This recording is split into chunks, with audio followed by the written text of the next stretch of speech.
our goals haven't changed just because we changed conferences. I mean, we want to go out and win a conference championship. Everybody's trying to put their best foot forward down each and every day. When you have that balance, it's just something you want to be a part of.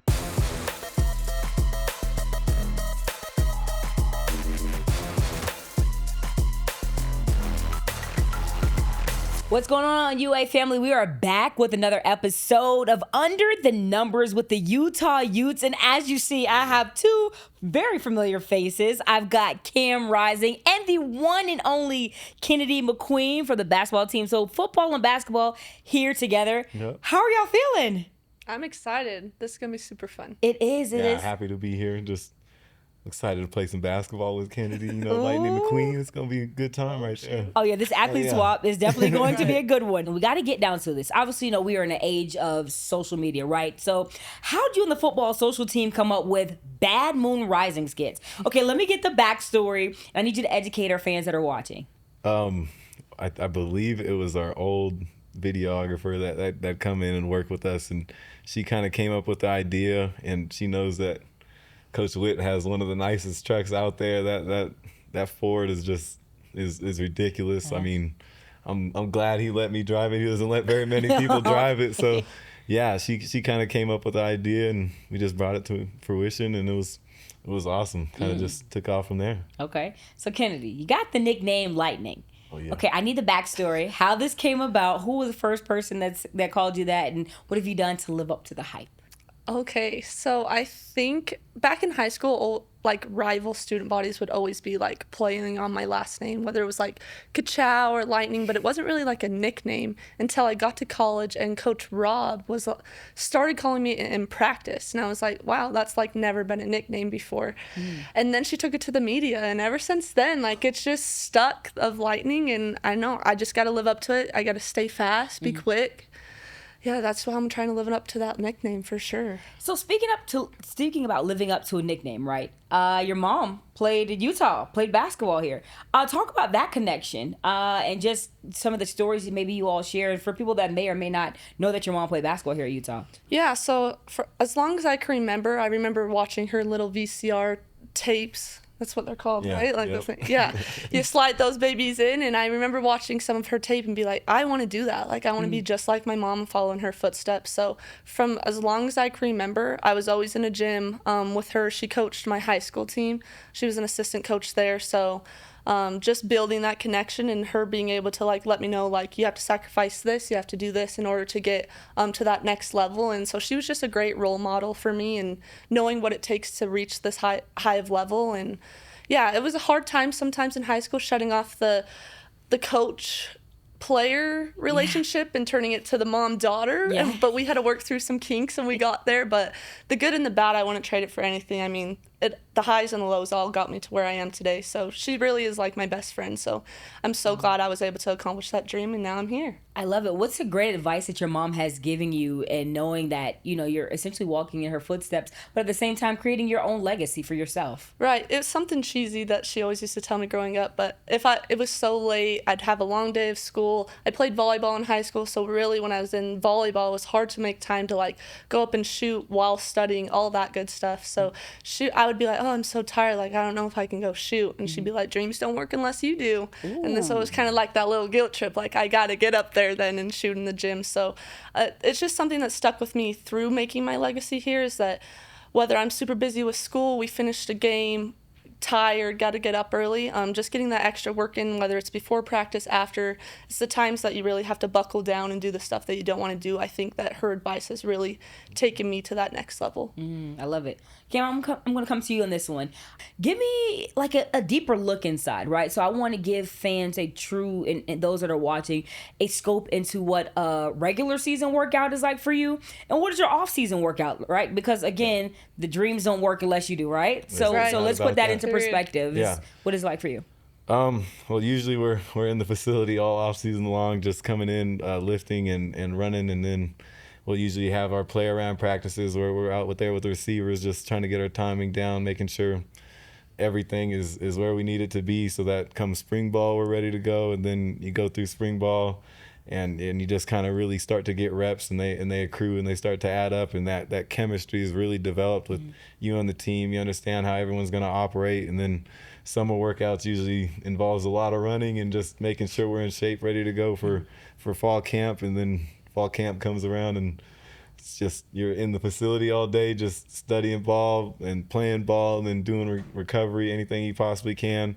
Not an easy process, but you just gotta enjoy it, and it just makes it that much better because we have such a good team, and they just make it fun to come in each and every day. For sure. Yeah. So just really quick, talk about the brotherhood that you guys are building during this off season. Talk about the importance of why, you guys being in the gym constantly, on the field, running reps, running routes. Like, talk about that brotherhood, what it's been like for you guys. Yeah, I think it just comes from Coach Witt really just kind of establishing that tough, hard-nosed, like have a chip on your shoulder kind of mentality that we all kind of have carried throughout the whole entire facility. It's nice because like even the athletic trainers and everybody else kind of just embody that and embrace that, and really that makes it just so much easier to come in because everybody's trying to put their best foot forward down each and every day.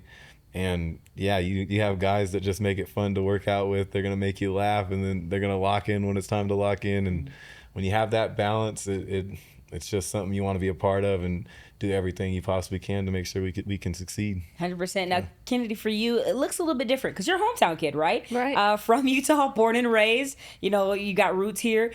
Off season for basketball looks a little bit different, maybe a lot different than what football does, right? So, what does your off season workouts look like, and then what are some of your in season workouts looking like? Right. So once March Madness ends, we take like a few weeks off, kind of heal injuries or little minor things that you had going on during the season, and then get back to your 100%. And then we'll start doing like workouts with coaches here and there. It's just a couple hours where we come in and maybe just start getting loose again, working on ball handling, finishing at the rim. And then we'll do some handoffs as we get further into the summer. We'll start doing just breakdown stuff like 1-on-1, 2-on-2 breakdowns where we can really finesse our offense, our motion offense, which is just us making reads. So we go through each of those reads, walk our freshmen through those so they're ready for that. And then now we just came back we got a little break before school started, and then we start back up next week with basketball and lift, so right back to it. And yeah, starting then we'll start doing just more team stuff, building on that. I think we got up to like 3-on-3. Now we'll start doing 4-on-4, 5-on-5, and really perfecting just those minor things. So, Kim, we'll come back to you on this one. West Coast kid, right? Yep. Let's talk a little about the recruiting process. Like, I think my recruiting process was probably very different from y'all's, right? Your route took you to Texas before you ended up in Utah. Talk a little about the recruiting process and what that was like for you. One thing that's actually crazy about my recruiting process is our offensive line coach came to my high school, and I actually told him I didn't want to meet because at the time I was committed to Oklahoma. And yeah, so I kind of brushed him off a little bit in a bad way. And then once I got to Texas, I decided to leave, and then he talked to me again and kind of just hit it off from there, and I knew this was a place I wanted to come and play. Very different conversation that second go around, right? Absolutely. You're like, I'm gonna listen. Crazy what a couple of years can do, yeah. For sure. Now, you being a hometown kid, literally right around the corner, like, what does that mean for you to be able to play here at Utah and talk about your recruiting process? Yeah, we kind of touched on, but just my mom being a Ute, that's no matter what other offers I got, how big, how small, like, always in the back of my mind was like, that's cool, but like, I want Utah. Yeah. And one of my dreams was always to be able to have my family, extended family, and friends come to my games, every home game. Like, that's such a cool opportunity. So it's a little different for sure. Like, I had some sway, like, oh, that'd be cool to go play there. But at the end of the day, it always came back to Utah. So conference realignment, right? No more Pac-12, right? More travel, longer distances, different time zones, new schedules, new competition. This is the first time we're getting a chance to hear from the athlete, right? Talk about how you're feeling. What are your thoughts? Like, going into, the Big 12. Like, you guys went from Pac-12 to Big 12. Like, that's huge. I mean, I'm excited. I think it'll be very different, speaking women's basketball-wise. I think the Pac-12 is very skilled. Like, from 1 through 12, every team was super skilled. And now we're kind of going to a conference where there's a lot more athleticism. Still skill, but like just really good athletes there, super athletic. So I think our our style of play will stay similar, but I do think we'll have to tweak some things just to match the opponents in the different conference. And yeah, I'm excited. I'll miss the Pac-12, but excited for a new journey, new teams, and I'll miss knowing the scouts really well. I mean, this will be year 5 for me, so I knew the players from the opposing team really well. So it'll just be different and fun to get to know those scouts and visit new places. I'm excited to see new places and just really have to buckle down with school. We'll be gone longer, so buckle down with school and enjoy that grind of being a student athlete for sure. For sure. Okay, so I just really quickly, you guys are going into a new conference. Best Pac-12 moment that you'll never forget, like where you're like, I don't think I've ever shared this with anybody. Like, this is really important. I mean, mine would probably be winning a Pac-12 championship. I mean, I can remember that game that night like it was yesterday. Just the celebration after, Coach Rob like hitting the gritty, there was just so many memories there. That was such a fun night, and it'll be one of my biggest memories of playing in the Pac-12. For sure. Cam, what about you? I got 2 nights, pretty similar to hers. Okay. Yeah, just going back to back and winning the first one for Utah in the Pac-12, and then the second one was just a special moment and time to be a part of a team. I told Coach Witt that I was going to win him a Pac-12 championship, and to just get that done for him like that was a special moment. That's huge. That's huge. No doubt.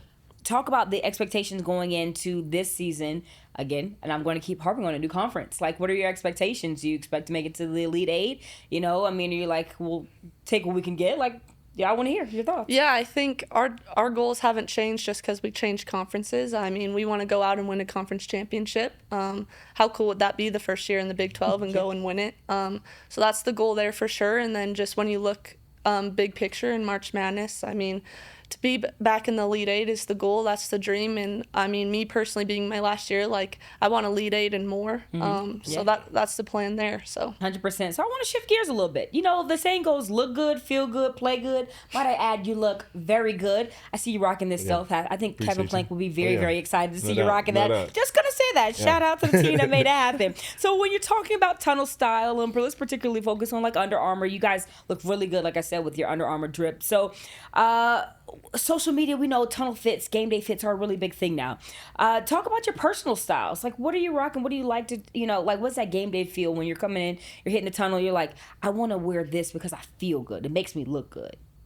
Yeah, my go-to, if I have the energy, after the long day of basketball, practice, lift, it takes the energy to look good, going to class. Yeah. But if I can find that energy, it's usually jeans shorts, and then a graphic tee. I'm a big graphic tee girl.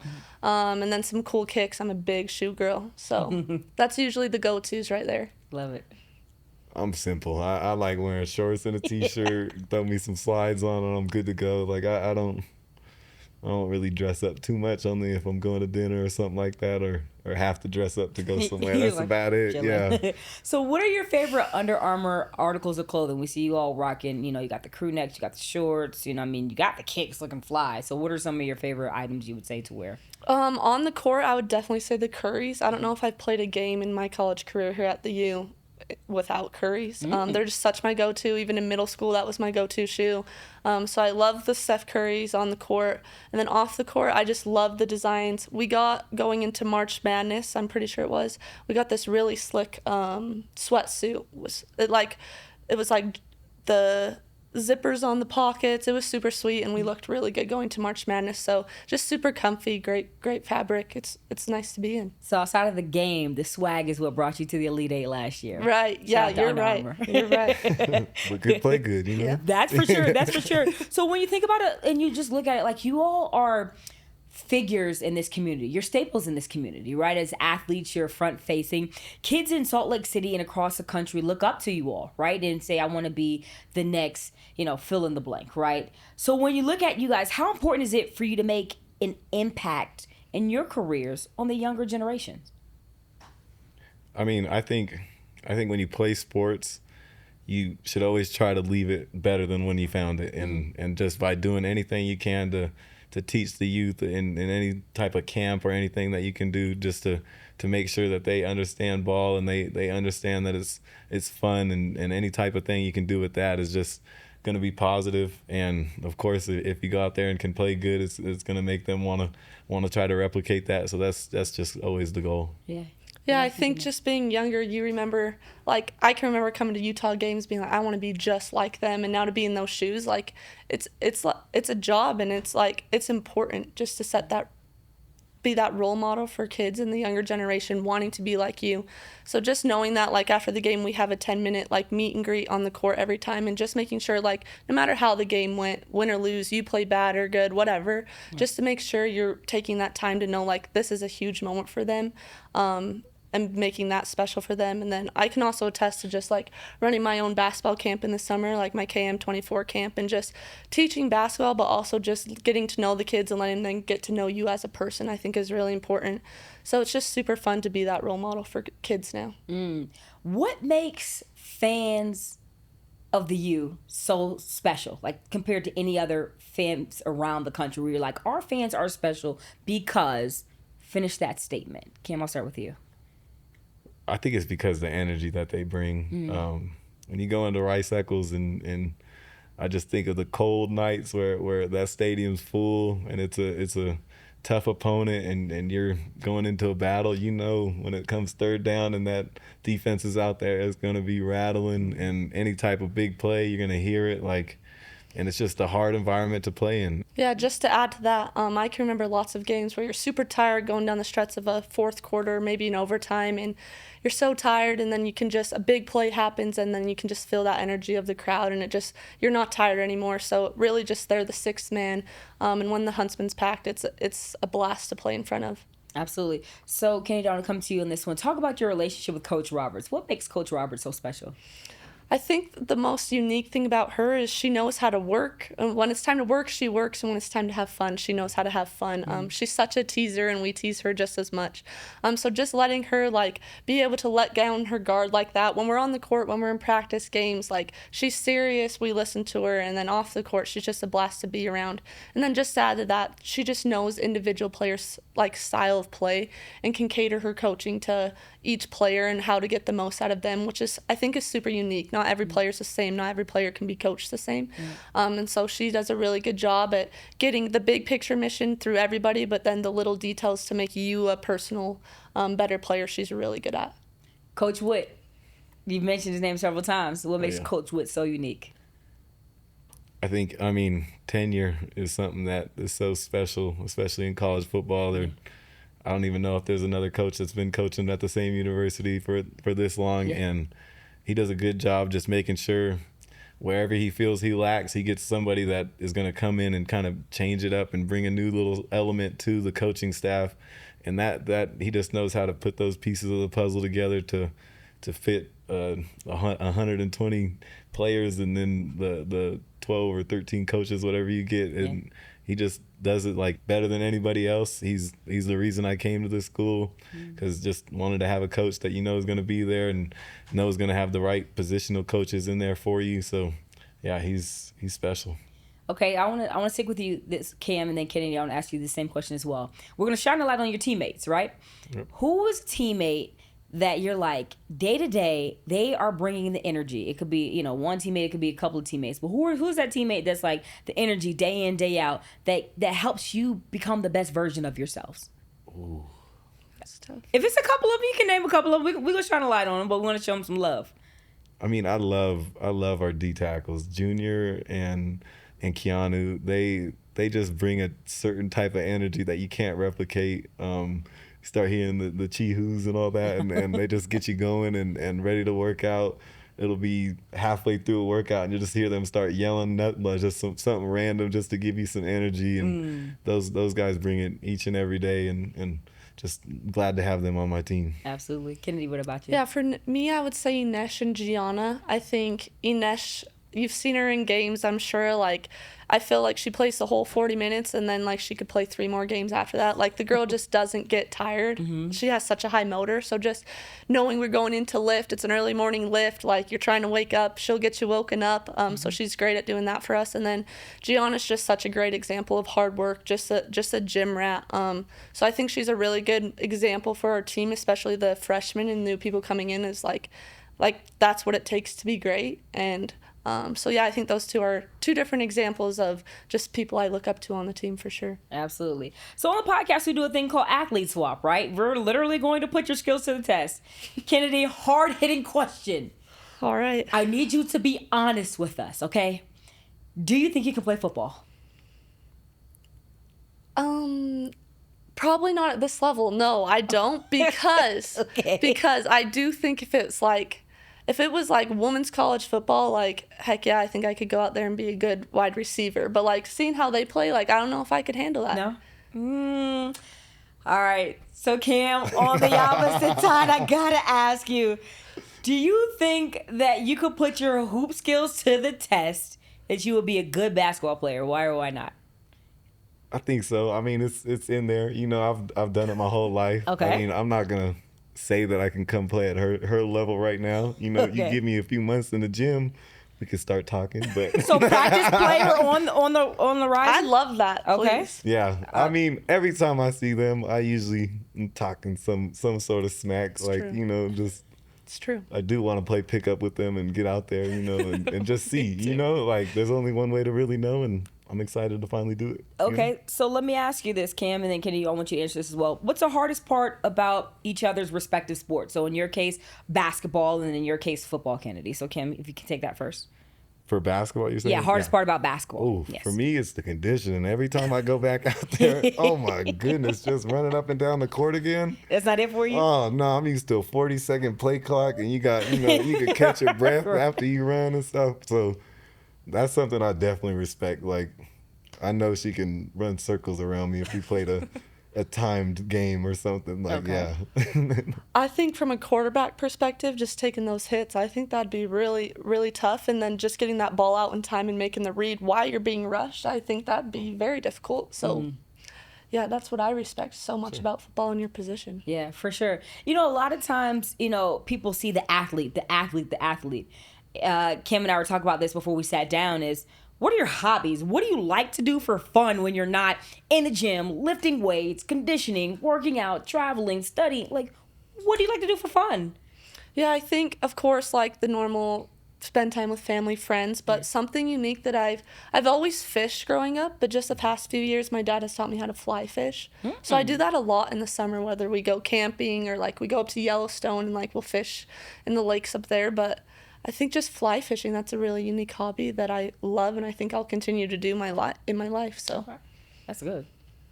I'm a golfer. you Okay. know. Anytime I get the chance to go out there and just whack the ball and try to hit it as far as I can, I'm gonna go ahead and take advantage of that. Okay, so favorite club in your bag? I mean, it's got to be either the driver or my 60. Okay. I like hitting flop shots and stuff like that. You know. Okay. Yeah.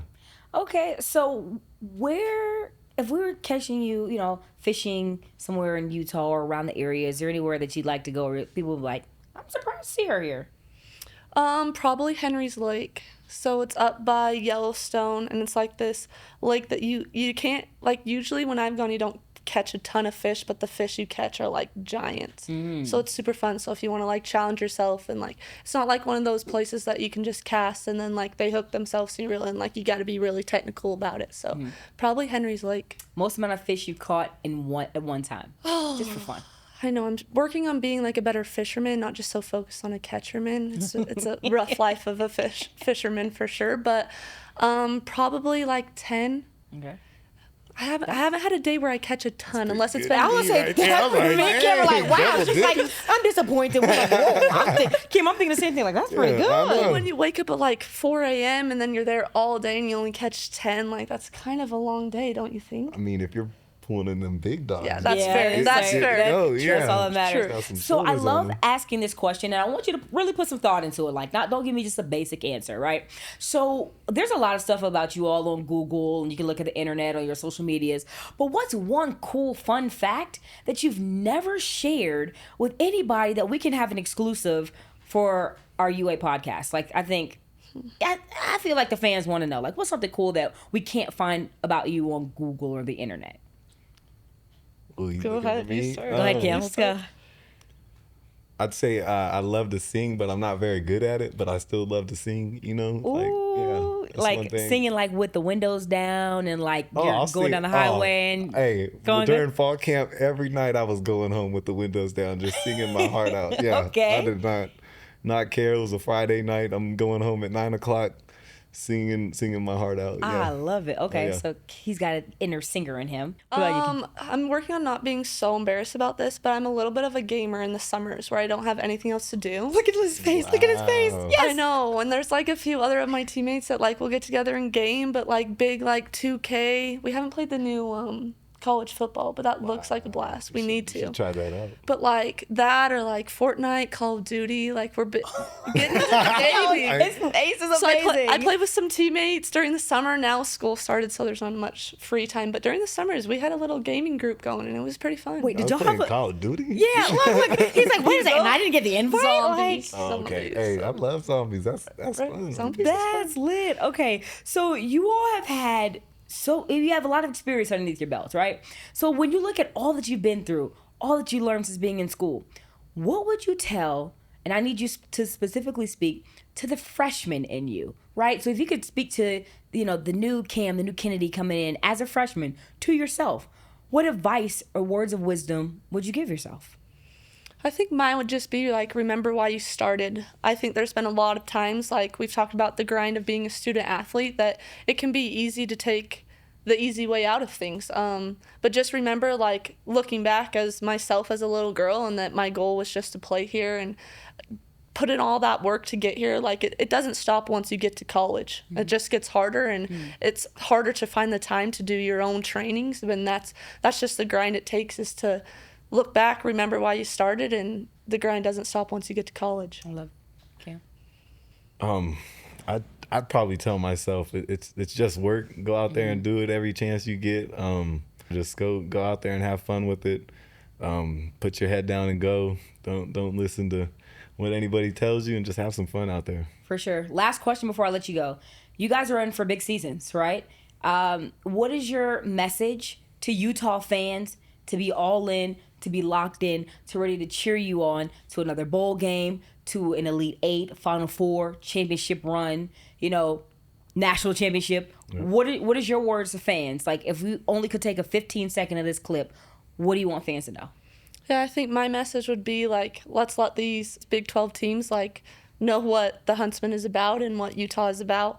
So every game come loud, and we're gonna get lots of wins. That's the plan. Be the difference makers in a season that we can accomplish something that's never been done here, and let's just go out there and do it. I mean, just need you guys to come out there and be ready to go every game. Away games, come out there and make a big crowd. Why not? Every little bit makes a difference. Absolutely. Well, with that being said, this has been another incredible episode of Under the Numbers, this time with the Utah Utes. Thank you so much for joining us. Until next time, I am Bria Janelle, and we're out. Peace.